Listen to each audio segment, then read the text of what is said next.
A taxa Selic vai cair nesse ano, o próprio Banco Central já sinalizou isso. E junto com a euforia que muitos vão ter, eu não tenho dúvida que muitos investidores vão cair em algumas armadilhas bem comuns, vão escorregar aí em algumas cascas de banana. E aqui nesse vídeo, o meu sócio Felipe Almeida, ele vai te mostrar tudo sobre o último ciclo de alta de juros que a gente teve, vai te mostrar como funciona a economia nesses momentos de queda de juros, quais armadilhas você tem que evitar para que você não perca o seu dinheiro. Eu te convido para prestar muita atenção, deixar o like e comentar até onde tu acha que vai a taxa de juros.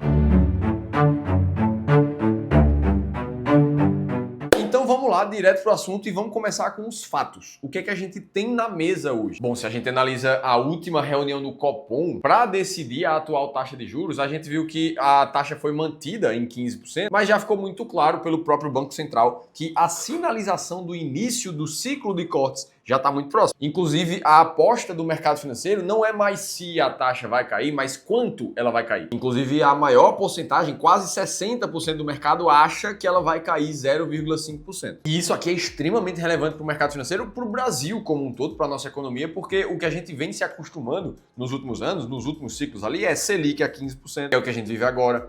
O CDI acumulado, que é o que rege a taxa da renda fixa no Brasil, em 13,45% em 2025. E com isso vem aquela boa sensação que todo investidor que é mais conservador gosta de ver aquela rentabilidade de mais de 1% ao mês ali, como foi praticamente em todo o ano de 2025. E foi justamente no momento em que a Selic subiu que boa parte dos investidores jogaram a toalha para a Bolsa de Valores e tiraram seu dinheiro praticamente que inteiro para a renda fixa. Olha como a porcentagem de participação de pessoas físicas na Bolsa reduziu de 2019, 2020 para 2025. A gente chegou basicamente na metade do número. Enquanto isso, a participação do investidor estrangeiro, essa na verdade subiu pra caramba no mesmo período. E aí é justamente agora que a gente vê uma confirmação dos próximos ciclos de queda da Selic começando a tomar forma, que muitas armadilhas começam a surgir no mercado. Mas antes da gente tocar nesses pontos, a gente precisa lembrar o porquê que a taxa Selic fica alta, uma taxa de juros, e inclusive por que ela está alta nesse momento no Brasil ainda. Essa é uma pergunta que levanta muitas dúvidas, afinal de contas a gente está falando de uma das maiores taxas dos últimos 20 anos no Brasil. E o que não faltaram foram críticas de vários setores da economia frente a esses juros altos também. Principalmente o setor de varejo no Brasil, que é diretamente afetado, comentando que a alta dos juros é desastrosa e vai asfixiar a economia, ou o duro efeito dessa taxa de juros para o setor de varejo, sempre em um tom de crítica ao Banco Central sobre essa postura mais firme em manter os juros altos. E aí é claro que esse tipo de crítica levanta uma outra pergunta dos investidores e do mercado como um todo. Será que vale a pena manter uma taxa de juros tão alta, já que isso é ruim para a economia? E aí, nesse ambiente de opiniões mais acaloradas sobre o assunto, é muito importante a gente entender o que é que está por trás desse tipo de decisão, para que assim a gente consiga entender mais claramente o que é certo e o que é errado nesse caso. E aqui é importante lembrar que o principal fator por trás de uma decisão de taxa de juros é a inflação de um país. Em 2025, por exemplo, ainda sem o dado de dezembro, a gente viu um acumulado de 4,46% dessa taxa. E para quem já é um pouco mais velho, que viveu a década de 90, de 80 ali, deve lembrar que isso não é nada perto de um período de hiperinflação que também já aconteceu no Brasil, onde a gente viu taxas chegando próximos a 2.500% no ano. E que só veio a melhorar, acabar aquele período ali que foi muito ruim para todo mundo por causa do Plano Real. Ah, Felipe, mas o que é que tem a ver o Plano Real, o período de hiperinflação, com a taxa de juros que a gente vive hoje? São momentos completamente distintos. Mas na verdade não, eles estão diretamente correlacionados.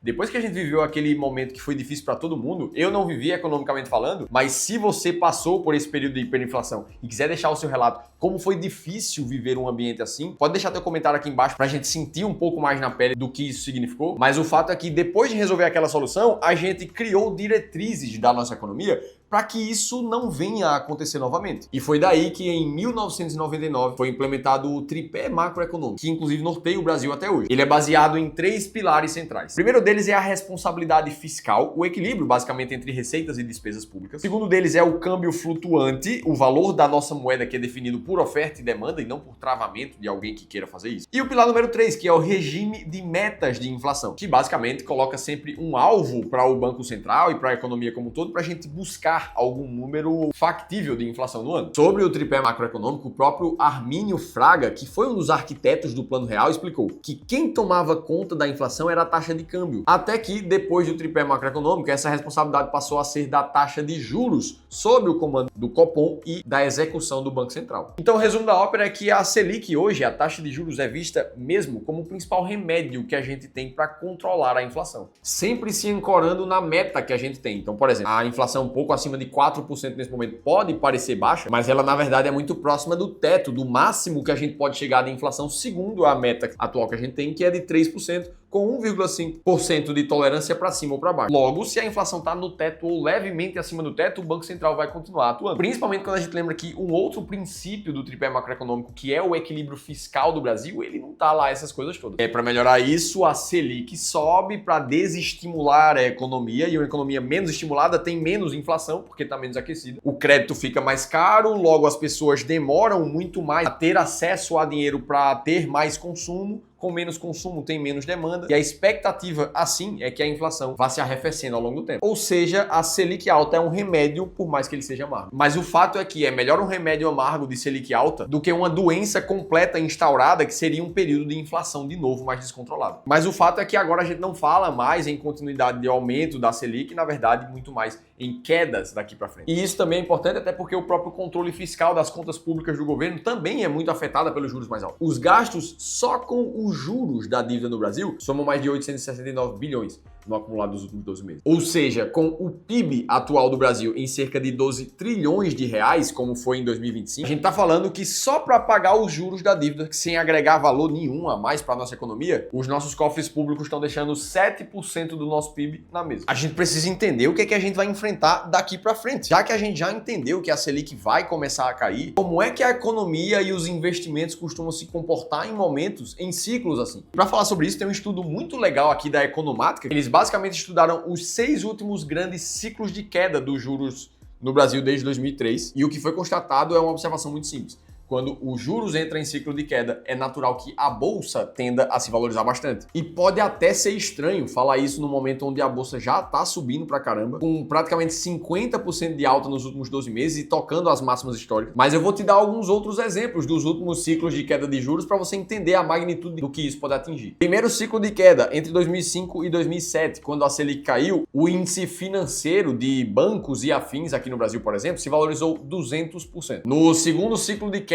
pós-crise de 2008, o índice imobiliário, que foi um dos mais afetados pela crise, subiu mais de 190% com o reaquecimento da construção e do crédito. E aí a gente teve um quarto ciclo, esse um pouco mais próximo, de 2016 até 2018. O setor de materiais básicos foi o campeão de alta naquele momento, liderando os retornos. E muitas empresas passaram de 200, 300, 400% de alta naquele ciclo. O fato é que, independente do setor da economia que você olha, o comportamento do nosso principal índice de ações, o Ibovespa, é inversamente proporcional à queda de juros. Então, em todos os ciclos de queda que a gente falou, o que dá para observar é períodos de alta muito fortes na bolsa. Ou seja, geralmente períodos de ciclos de queda guardam oportunidades gigantescas para investidores que realmente se preparam para isso. Só que o mercado financeiro ele não espera a Selic começar a cair para ele realmente já valorizar os ativos de risco. Ele, na verdade, se antecipa. Em dezembro de 2025, por exemplo, grandes bancos como o Bradesco, Itaú, até mesmo a própria Ambima já indicavam que os cortes da Selic começariam já em 2026. E eles estavam certos, só que mesmo antes disso acontecer, quando a gente olha para o preço sobre lucro da nossa bolsa, que basicamente nos ajuda a definir se o preço justo atual da bolsa está acima ou abaixo da média. A gente vê que no final do ano passado esse número ainda estava abaixo da média, ou seja, mostrando que a bolsa na verdade ainda estava mais barata do que a sua média histórica. E aí dezembro para a bolsa veio como um mês muito forte, com valorização de mais de 15%, o que fez com que o preço sobre lucro nesse momento passasse para cima da média pela primeira vez desde 2020. O que nos leva a pensar que a gente está diante de um momento de inflexão na economia, em que a maioria dos investidores entende que a gente pode ver um ciclo de alta mais contínuo e duradouro para a bolsa nos próximos anos. Ao mesmo tempo, os preços já não estão mais tão baratos quanto eles estavam há 1, 2 anos atrás. E é justamente aqui que entra aquela dúvida principal dos investidores. Tá, Felipe, mas será que eu estou diante de uma grande oportunidade para minha carteira? Eu tenho que sair comprando tudo de bolsa ou eu espero um pouco mais e continuo na renda fixa com taxas altas?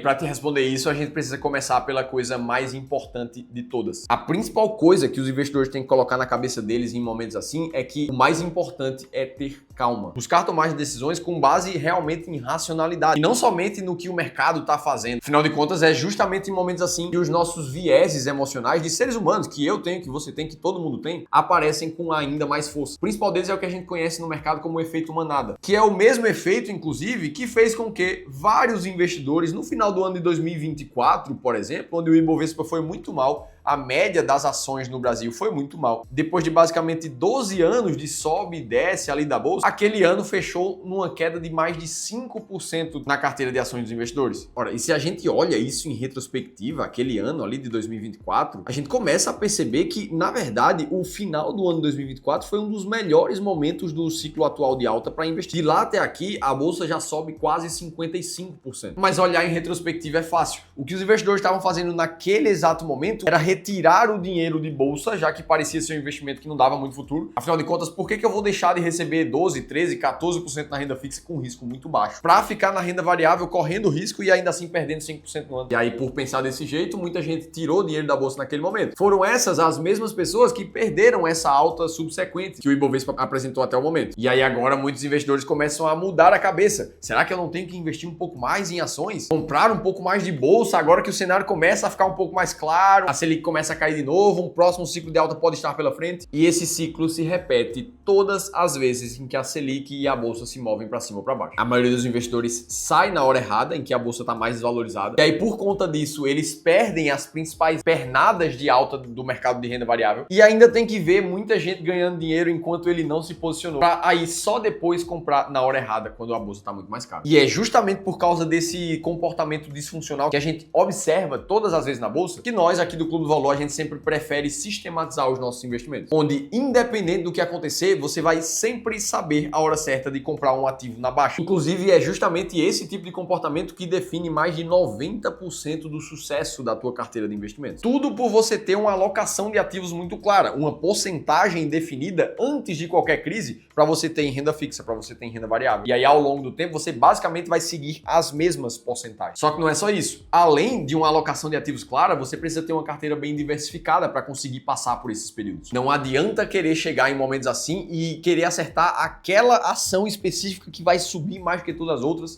e colocar muito mais dinheiro nela. Porque, na verdade, quem tenta fazer movimentos como esses tende a perder da própria média de rentabilidade do mercado. Esse estudo que está na tela para vocês mostra exatamente isso. Em todas as janelas temporais, um investidor comum que tentou descobrir qual é o melhor investimento para colocar na sua carteira, perdeu miseravelmente para as médias do mercado, nesse caso o mercado americano. O teu foco como um bom investidor é ter uma diversificação tão boa para garantir que mesmo que algumas ações da tua carteira caiam, por exemplo, a alta das outras no teu portfólio, na verdade, vão sempre te equilibrar para uma rentabilidade positiva frente ao risco que você corre. Por exemplo, quem investia só no índice Ibovespa, através do BOVA11 nos últimos tempos, viu uma alta de mais de 43% na sua carteira. E com toda certeza, investidores que viram o banco Banrisul, por exemplo, valorizarem quase 80% no mesmo período, ficaram frustrados em dizer, poxa, por que eu não tinha mais dinheiro nas ações do Banrisul? E é justamente por isso que na hora de falar das boas atitudes de um investidor, como diversificação, alocação de ativos, a gente precisa falar antes de como é que você controla mentalmente isso dentro da tua cabeça. Um investidor bem diversificado, que investe bem de verdade, ele vai estar sempre frustrado de alguma forma, achando que poderia ter ganho mais na renda fixa ou ter ganho mais se colocasse mais dinheiro em ações específicas. Mas o fato é que no longo prazo é justamente essa postura que vai te fazer ter uma rentabilidade bem acima da média, que é o que te mostra esse slide que está na tua tela, onde um portfólio diversificado, no somado de todos os períodos, demonstrou uma rentabilidade muito mais alta do que o Ibovespa, do que o CDI e do que qualquer outro índice de mercado. Tendo uma boa alocação de ativos e uma boa diversificação na tua carteira, você tem tudo o que precisa para comprar os ativos na baixa e estar muito bem posicionado, inclusive, quando o mercado começar a disparar. Ou seja, ao invés de vender a bolsa quando está todo mundo saindo para investir na renda fixa, você, como um bom investidor, vai estar, na verdade, comprando as ações, os ativos da tua carteira a um preço muito mais descontado. E o resultado disso tudo não pode ser outro, além de uma valorização muito positiva para você. É exatamente isso que acontece com as nossas principais estratégias de investimentos em ações aqui do clube. Perceba que no acumulado de boas decisões de investimentos ao longo dos anos e das décadas, a rentabilidade apresentada de estratégias assim, ela supera e muito por 4, 5, 6 vezes o que rendeu o CDI e o Ibovespa no Brasil, fazendo com que para investidores disciplinados ao longo do tempo, eles transformem capitais iniciais como um investimento de 100 mil reais em carteiras verdadeiramente milionárias, com mais de 2,5 milhões de reais, que foi o que aconteceu com as nossas estratégias de ações nos últimos 21 anos. Inclusive, se você quiser descobrir como você mesmo pode encontrar as melhores ações da bolsa para você investir, aí eu preciso te convidar para participar de um evento que a gente vai fazer nos dias 24 e 25 de fevereiro, onde a gente vai te mostrar o método que transformou 100 mil reais em mais de 2 milhões e meio nos últimos 21 anos. O mesmo método que a gente utiliza para investir 5 bilhões de reais aqui no Clube do Valor, que não corre riscos desnecessários, nem faz com que você precise ser um especialista em investimentos. Esse evento vai acontecer de forma totalmente ao vivo e dentro desses 2 dias você vai aprender a encontrar as ações mais baratas da bolsa e também encontrar as 10 ações que mais pagam dividendos. Quem vai ministrar a imersão das melhores ações da bolsa junto contigo é o meu sócio e fundador do clube, o Ramiro Gomes Ferreira. E para você participar desse evento é muito simples. Clica no link aqui embaixo que você vai cair exatamente nessa página que a gente olhou juntos aqui e você vai conseguir fazer a tua inscrição. Mas eu te sugiro que se você está vendo esse vídeo agora, você faça a tua inscrição agora, porque a gente cobra um preço irrisório para você participar desse tipo de evento aqui, mas o lote pode virar a qualquer momento e esse preço pode subir. Então garante a tua inscrição, clica aqui embaixo que eu tenho certeza que só esse encontro aqui vai mudar completamente a tua forma de investir daqui para frente. Dito tudo isso, eu te mostrei por que a Selic está alta nesse momento, o que é que acontece quando ela cai, quais são as armadilhas que faz muitos investidores perderem dinheiro e ao mesmo tempo qual é a conduta certa que você tem que tomar como investidor. Para você continuar assistindo os vídeos aqui do canal, eu vou deixar um outro bem similar a esse e eu, Felipe Almeida, te espero no próximo vídeo.